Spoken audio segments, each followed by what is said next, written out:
Ok, mais uma videoaula a respeito então dos métodos de pesquisa.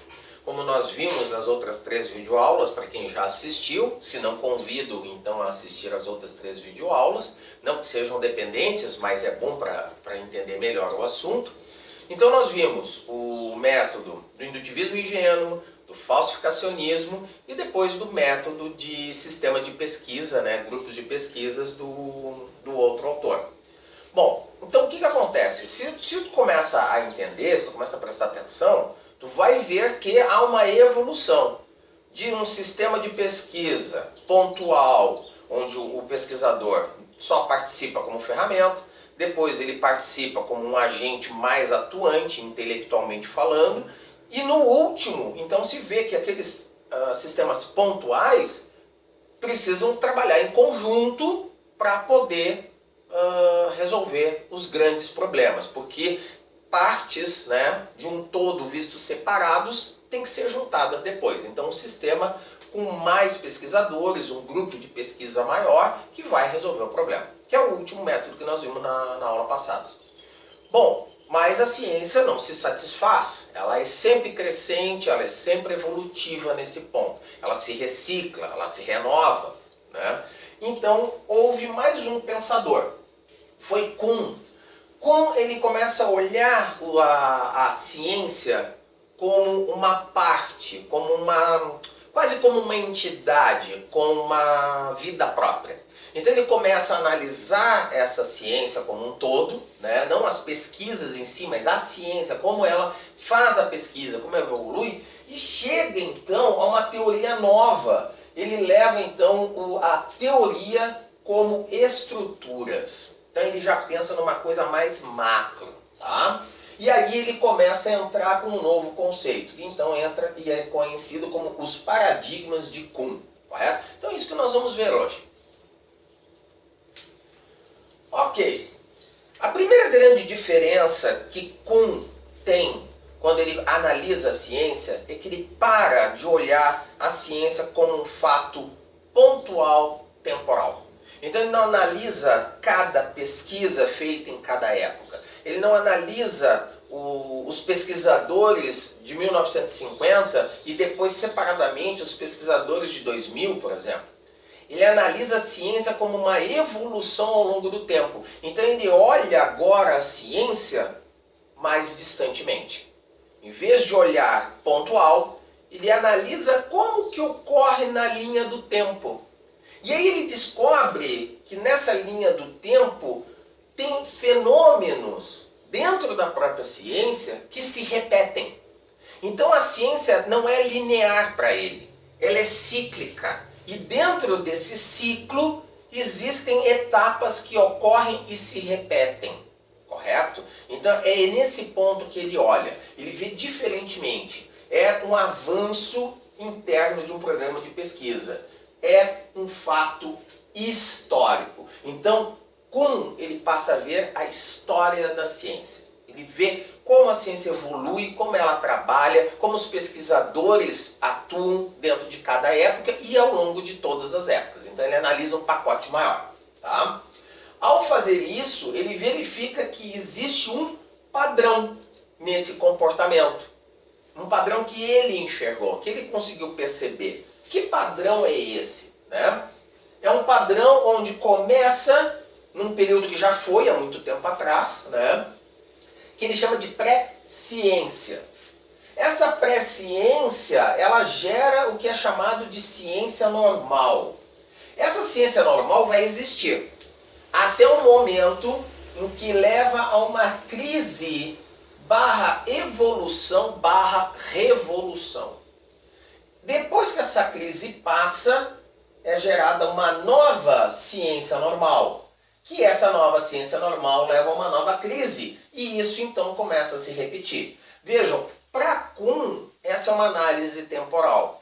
Essas etapas de pré-ciência, ciência normal, já ocorreram, correto? Elas já levaram a crises que levaram a novas ciências normais. Então, nós estamos hoje, para Kuhn, nesse ciclo aqui.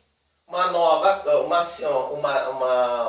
nova ciência, nova crise, nova revolução, nova ciência. Nós estamos nesse looping aqui agora trabalhando, correto? E ele, ao fazer essa análise também, ele vê que não é só uma questão temporal. Ele também vê que tem sérios fatores sociológicos, psicológicos, que afetam o pesquisador, que afetam a ciência, que afetam as pesquisas. Nós já vamos ver isso com detalhe, tá? Então, para ele, isso, se nós analisarmos desde a primeira vez que o homem tentou encontrar as respostas às suas perguntas, até o tempo atual, passou por tudo isso. Então, nós vamos agora esmiuçar um pouco melhor. Então, vamos lá. Então, esses ciclos, né, se alternam. São ciclos que vão ocorrendo de maneira linear, mas que retorna como uma forma de looping. Então é quase como se fosse um círculo, correto? E aí, nesse contexto, ele acabou percebendo que o que ele chama de ciência, ou o que é chamado de ciência, é um conjunto de conhecimentos. Então, são os conhecimentos de física, conhecimentos de química, conhecimentos de matemática, conhecimentos de psicologia. Toda forma de conhecimento forma, então, um grande conjunto, muito grande. Mas ele vê que cada pesquisador, ao realizar a sua pesquisa, ele não usa tudo. Ele não usa os conhecimentos de biologia para resolver um problema de matemática. Ele também não precisa usar todos os conhecimentos que existem dentro da matemática para resolver o problema dele. Às vezes ele usa um conjunto menor, mais finito de conhecimentos. E aí ele resolve dar um nome a esse pequeno conjunto, chamado de paradigma. Então, para Kuhn, essa palavra significa aquele conjunto de informações, aquele conjunto de teorias, de equipamentos que o pesquisador ou a pessoa que está resolvendo o problema utiliza para resolver o seu problema. E esse paradigma não é necessariamente o mesmo do outro pesquisador, que até pode estar realizando a mesma pesquisa. Então o que ele faz? Ele resume que paradigma seria esse conjunto de informações. Tá? Depois nós vamos ver que isso não é tão simples assim, mas acontece. E aí o que acontece? Cada pesquisador, usando os seus paradigmas, faz com que a ciência seja um processo evolutivo, né? Que fazem com que cada um dos pesquisadores utilize os seus paradigmas para resolver e entender os problemas e gerar novas leis. Então, ao fazer isso, ele enxerga que a ciência ela cresce por si só. Nesse processo, a cada nova crise que gera uma nova ciência, a ciência nova é maior ou mais exata ou mais próxima da realidade do que a ciência anterior. Então ela evolui nesse processo. Tá? Vamos embora. Bom, quanto ao paradigma em si, como ele é o conjunto de conhecimentos, para o Kuhn, ele não possui nem escala nem dimensão. E principalmente, ele não é rígido. Cadê? Ele não é rígido e muito menos inflexível. Por quê? Porque a pessoa pode, ao longo do seu desenvolvimento, da sua pesquisa, da sua solução do problema, de repente descartar ou pegar novos conhecimentos. Então, de repente, ele vê que no começo da pesquisa ele precisava de um conjunto de informações. Então, a pessoa lá para calcular, sei lá, a área de um círculo, precisava de uma fórmula. Mas aí depois ele vê que dá muito trabalho usar aquela fórmula. E de repente surge alguém que tem uma fórmula mais simples ou um método menos complicado para fazer o mesmo cálculo da área do círculo. Eu estou colocando um exemplo muito simples, correto? Mas que pelo menos todo mundo tem chance de adquirir esse conhecimento e verificá-lo. Então o que acontece? Se alguém surgir com uma nova fórmula que prove que calcula a área do círculo, mas de uma maneira mais rápida, mais eficiente e que é aplicável naquele caso para aquele pesquisador, então ele vai mudar. Então por isso que para Kuhn o paradigma, né, ele não é rígido, não é fixo, ele é variável, correto? Não significa só conhecimentos teóricos, também inclui os experimentos e as técnicas. Então paradigma para ele é tudo, tudo que tu usa. Numa maneira muito resumidamente falando, é tudo que tu usar para resolver e encontrar a solução do teu problema, ou gerar as leis, ou gerar as teorias que tu está procurando. Vamos embora. Aí vem uma questão bem interessante. Então, o que acontece? Ao fazer essa análise, existe o pesquisador, existe o paradigma que esse pesquisador utiliza. Em determinados momentos, dentro da evolução da própria ciência, Kuhn diz o seguinte: existirão momentos em que, ao utilizar o seu paradigma, o pesquisador não irá encontrar a solução do problema. Pelo menos não de maneira imediata, não de maneira rápida, correto? Para isso, ele chama esse fenômeno de anomalia. Então, a anomalia é aquele momento em que há o fracasso do cientista na explicação do problema usando o paradigma. E aí, Kuhn, ele faz uma revelação, ele tem a ideia muito chocante. Ele chega e diz assim, ó, esse momento, essa anomalia, não é culpa do paradigma, ela é culpa do cientista. Então ele coloca a responsabilidade do uso do paradigma no cientista, e não a responsabilidade do paradigma em resolver o problema. Então está na mão de quem usa. Então paradigma, para Kuhn, nesse ponto, é quase como se fosse uma ferramenta, correto? Se a pessoa sabe, se o pesquisador, a pessoa que está usando, sabe usar bem a ferramenta, então ele vai resolver o problema. Agora, não é porque a ferramenta não resolve o problema que o problema é da ferramenta, pode ser da mão do usuário. Nós já vamos discutir um pouco melhor isso e dar um exemplo melhor, tá? E uma das coisas que Kuhn sempre sofreu e que é o ponto frágil dele, é a própria definição do paradigma. Ao longo do texto dele, e quando ele era confrontado, perguntado, havia muita confusão. Ele não tem uma ideia muito clara, ele não deixa uma ideia muito clara, né, do que é exatamente o paradigma. Mas é um conceito que dá para aplicar, correto? É um conceito que dá para fazer, correto? Deixa eu ver o que mais. Bom, uma maneira que Kuhn usava para se defender, né, quanto a essa questão do paradigma e essa relação principalmente, né, de que a responsabilidade da solução do problema não estava vinculada ao paradigma e sim ao pesquisador, ele dizia mais ou menos o seguinte, né, que não é necessário que o cientista tenha consciência do paradigma usado, ele invariavelmente o utilizará como um condutor de veículos, igual ao mecânico do veículo. Diferentemente do mecânico do veículo. O que ele está querendo dizer nesse aspecto? Tá? É algo assim, ó, eu sei dirigir um veículo, eu sei dirigir um carro, por exemplo. A maioria das pessoas que tem carteira sabe dirigir o carro. Mas eu não preciso saber que a relação estequiométrica entre ar e combustível tem que ser numa dada proporção para que o motor funcione. Eu preciso aprender a usar o quê? O motor funcionando. Então, o mecânico tem um conhecimento muito maior que o meu sobre o carro. Só que eu não preciso ter aquele conhecimento mecânico para poder dirigir o carro. Aí é que entra essa questão.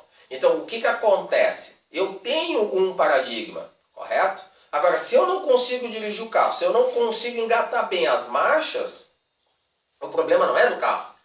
O problema é meu, eu não sei usar. Então, eu preciso ter mais conhecimento.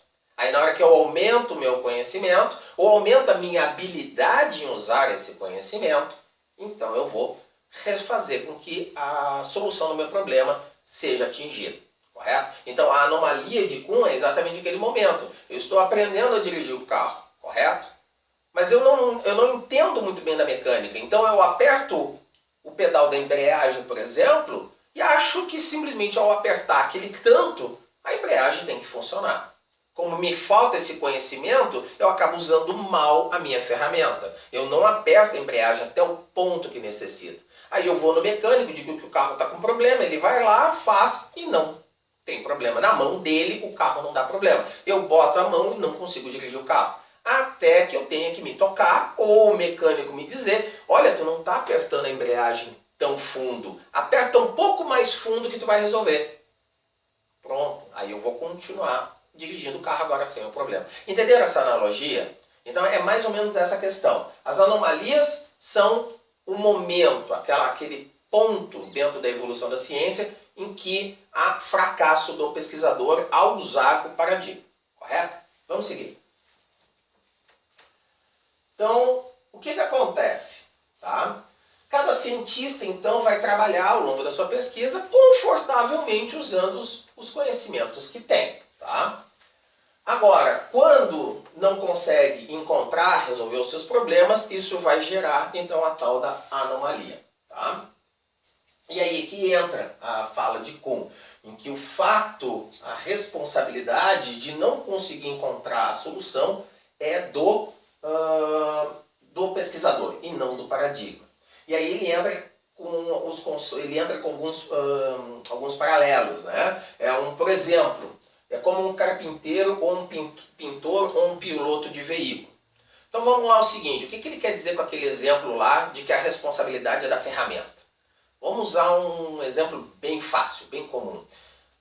Eu dou o mesmo conjunto de cinzéis para escultura em madeira. Né? Então, no caso aqui, um carpinteiro.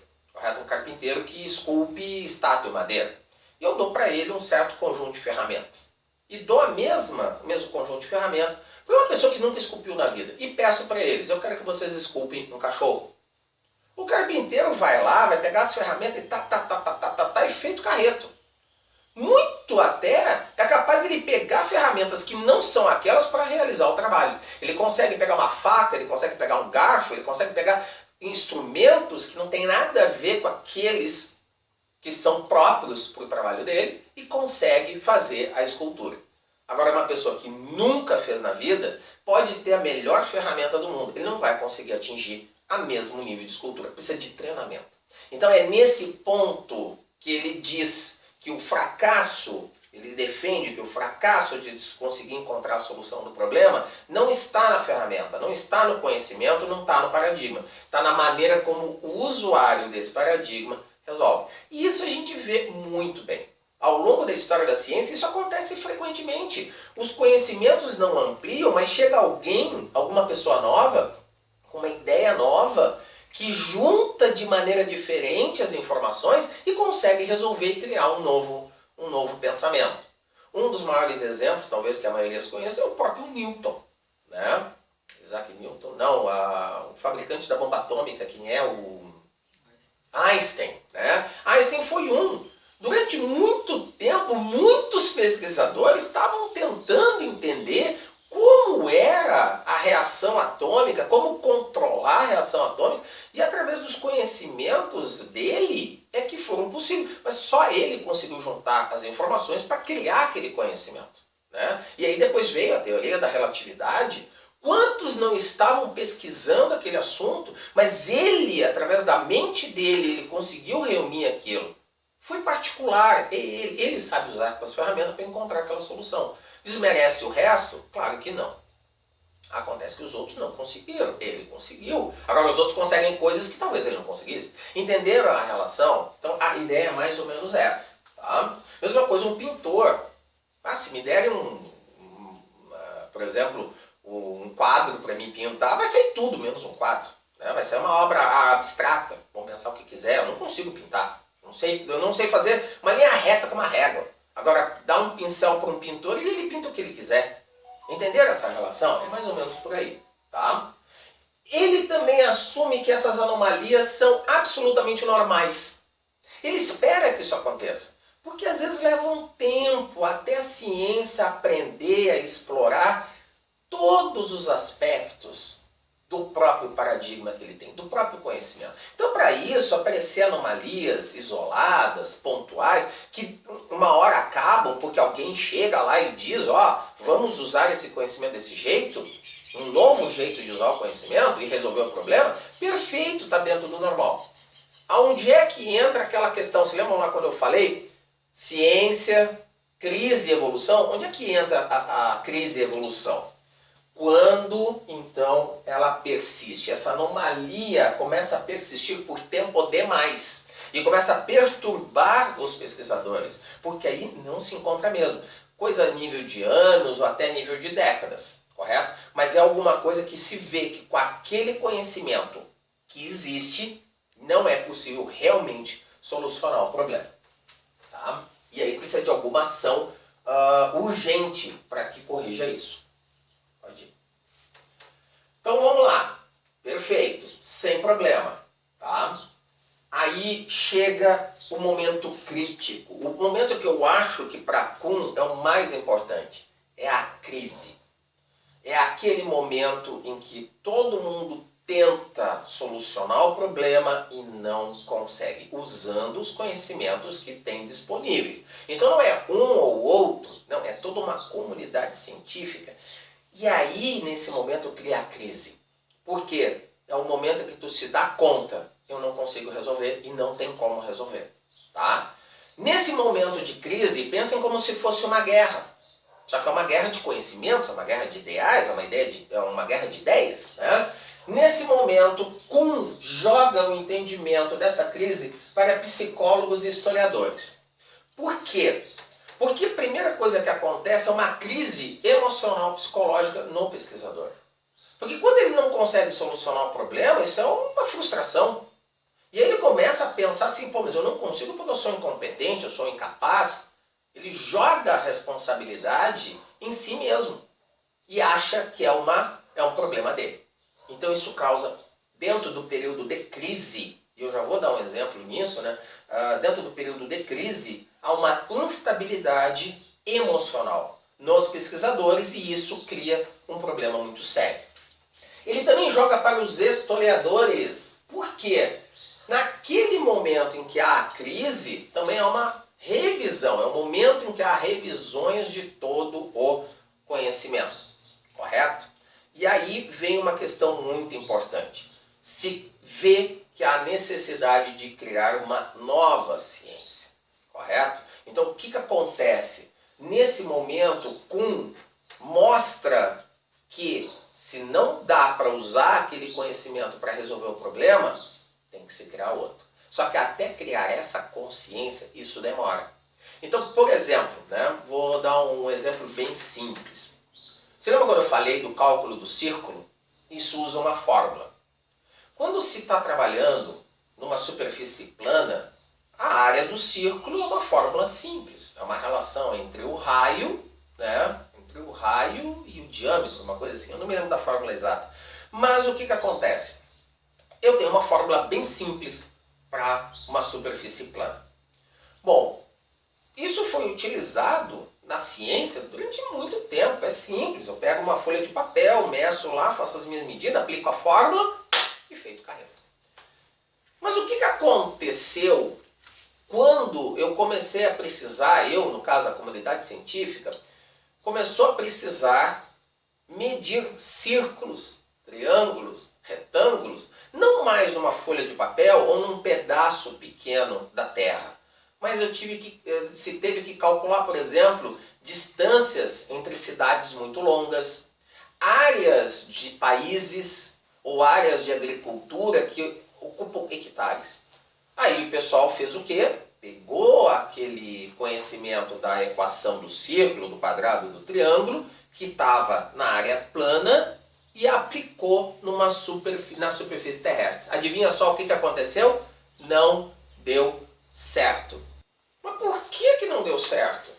Qual é o problema? A gente desenha no papel, calcula a área do círculo, do triângulo, do quadrado e dá certo. Quando chega na hora da superfície terrestre com distâncias muito grandes, isso não funcionou. Não deu certo, não dava certo.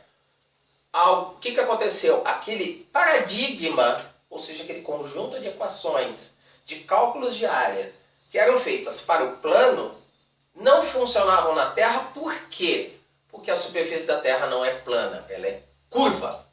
E se ela é curva com as mesmas dimensões, a área é maior.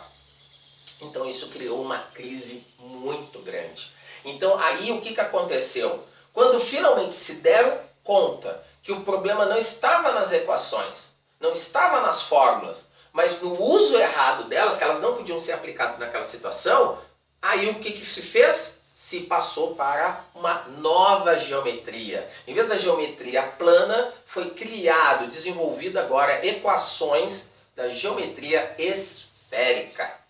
Então agora a fórmula de um círculo, que era muito simples, uma relação de duas medidas, passou a ser uma coisa mais complexa. Antes eu não uso senos nem cossenos, mas na superfície esférica sou obrigado a usar senos, cossenos. A fórmula fica muito absurda. E isso se deu em tudo. Quando eu falei na outra aula, né, a respeito que se acreditava que a Terra era o centro do universo. E isso foi sustentado e se utilizaram aquele conhecimento para provar um monte de fenômenos. Quando aquele conhecimento passou a não explicar mais certos fenômenos, é que a coisa complicou. Aí que se gerou a crise, correto? E nesse momento de crise, até o entendimento, até ocorrer o entendimento desse fenômeno, que não é o paradigma, mas e sim a questão que o paradigma está sendo usado no lugar errado, isso gerou brigas, quase que guerras intelectuais, pesquisadores que se davam bem passavam a brigar, olha, historicamente, na história paralela de quem viveu, sabe disso, né? Que houve momentos muito graves de pessoas ofendendo, xingando uns aos outros, isso aí, e é normal, faz parte do comportamento humano, daqui a pouco se sente muito agredido, né? E isso então é o que Kuhn detecta. Por isso que ele diz, é um momento na crise, né, na revolução, é um momento em que os psicólogos vão poder explicar o que está realmente acontecendo. E os historiadores, tá? Então vamos embora. Bom, aí vem a questão. No período de crise e revolução, é um período muito bom. Mas para quem? Para aquela pessoa que tinha uma ideia e que via a sua ideia, que era revolucionária, era uma nova ideia, sendo refutada constantemente. Por quê? Porque ele estava além do seu tempo. Então ele falava num congresso, aquele jovem pesquisador ou aquele antigo pesquisador que teve um relampejo de uma ideia revolucionária, ele falava para os colegas diziam, cara, deixa disso, não vai acontecer, isso aí tu tá louco, não é isso. Ó aqui, ó, essa nossa lei explica. Bom, então o que acontece? Agora, na crise, bicho, a tua lei que tu dizia que funcionava tão bem não funciona mais. Não funciona mais. Agora é o momento de tu me ouvir. Agora é o momento de todo mundo ver, olha aqui, ó, eu tenho uma ideia nova. Eu tenho uma ideia que explica. Só que essa ideia não foi testada ainda muito bem. Se lembram lá nos outros métodos, precisa de testes, né? Ainda não foi testada, ela ainda não está sendo comprovada e ninguém aceita. Então o que acontece? Esse é o momento da crise em que surgem as ideias que os outros chamavam de loucos, de ideias loucas, absurdas. Agora é o momento em que, pera um pouquinho, tá, vamos te ouvir. E aí automaticamente, ao ser exposto, ao ser trazido novas ideias, a comunidade científica se divide. Ele se divide em dois grandes grupos, os chamados apocalípticos e os integrados, ou os integrantes.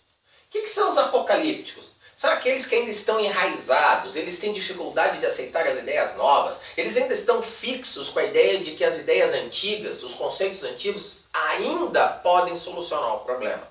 Então eles dizem, não, essa tua ideia não serve. Eles são refratários às ideias novas.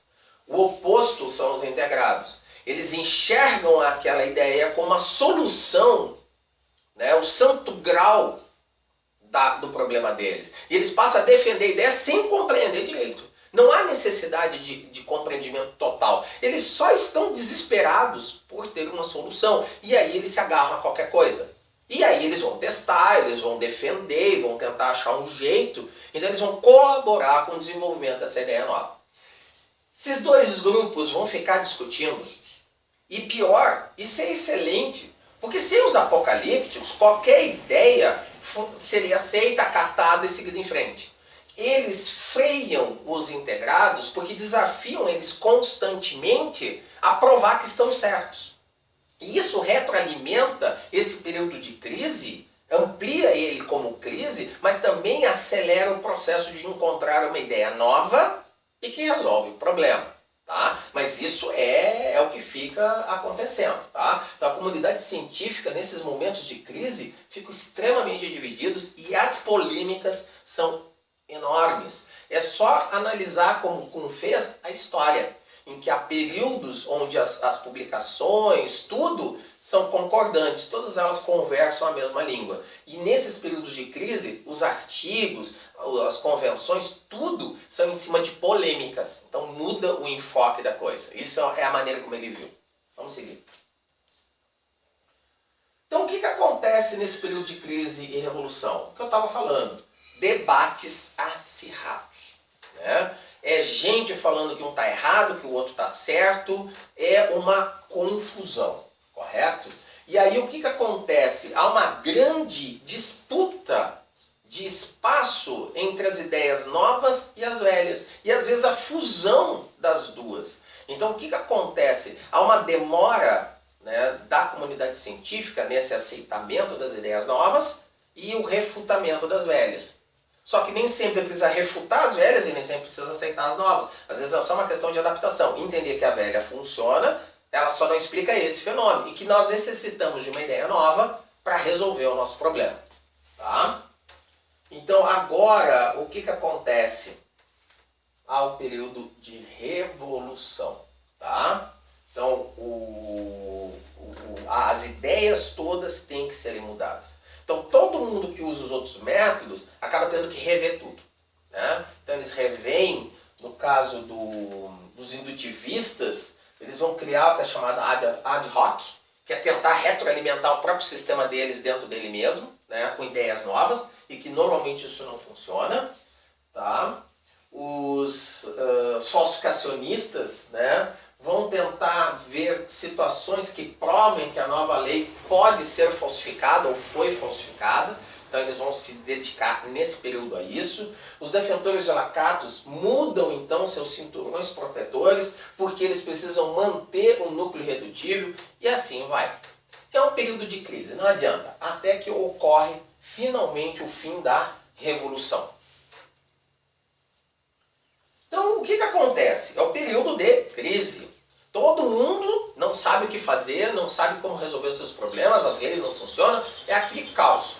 E aí surgem as ideias novas, elas vão começando a ganhar força, vão começando a explicar, vão conseguindo prever, até que então elas ganham solidez. E aí a comunidade científica passa a entender elas, passa a compreender essas novas leis, e elas passam então a ser aceitas. Nesse momento em que é aceita, a crise e a revolução acaba. E aí entra o que ele chama de nova ciência. São os novos paradigmas, são as novas leis, são novos equipamentos, é tudo novo que passa a ser aceito. Correto? E aí o que acontece?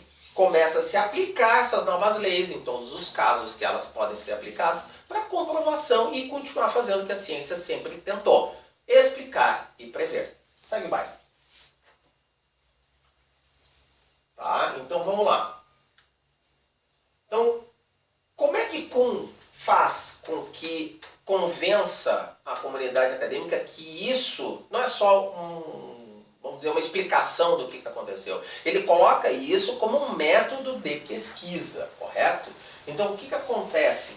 Ele diz que o mais importante é dentro do período da ciência normal ou da nova ciência normal. Esse período é que sustenta ele como um método. Porque é nesse período em que as ideias são testadas. Então se amplia agora o conhecimento a respeito do domínio das técnicas. Tá? Então ele diz que o que vai acontecer é que agora na ciência normal os cientistas vão desenvolver os detalhes esotéricos das teorias. O que ele quer dizer com esotérico? Algo que poucos conseguem compreender, ou todo o ensinamento ministrado ao círculo é restrito e fechado de ouvintes. Então o que ele está querendo dizer é o seguinte: primeiramente, aquele novo paradigma, aquelas novas ideias, ficam restritas a meia dúzia de pessoas. Elas tentam dominar aquele conhecimento para elas poderem explicar para o restante. É mais ou menos uma cadeia, como se fosse uma cascata de explicações do fenômeno. Primeiramente, aquela lei é só trabalhada por quem? Pelos cientistas de alto escalão, aqueles que estão no topo. Aí eles dominam aquele conhecimento, eles conseguem explicar para os doutores. Aí os doutores, dominando aquele conhecimento, conseguem explicar para os mestres. Os mestres conseguem explicar para os professores, né? E aí os professores explicam para as crianças, adolescentes, para cada um dos níveis. Então vejam, o domínio do conhecimento vai de cima para baixo. Se alguém duvida disso, eu vou dar um exemplo muito fácil, né? Por exemplo, o Teorema de Pitágoras. O próprio nome já está falando. De quem era o Teorema de Pitágoras? Quando é que ele viveu?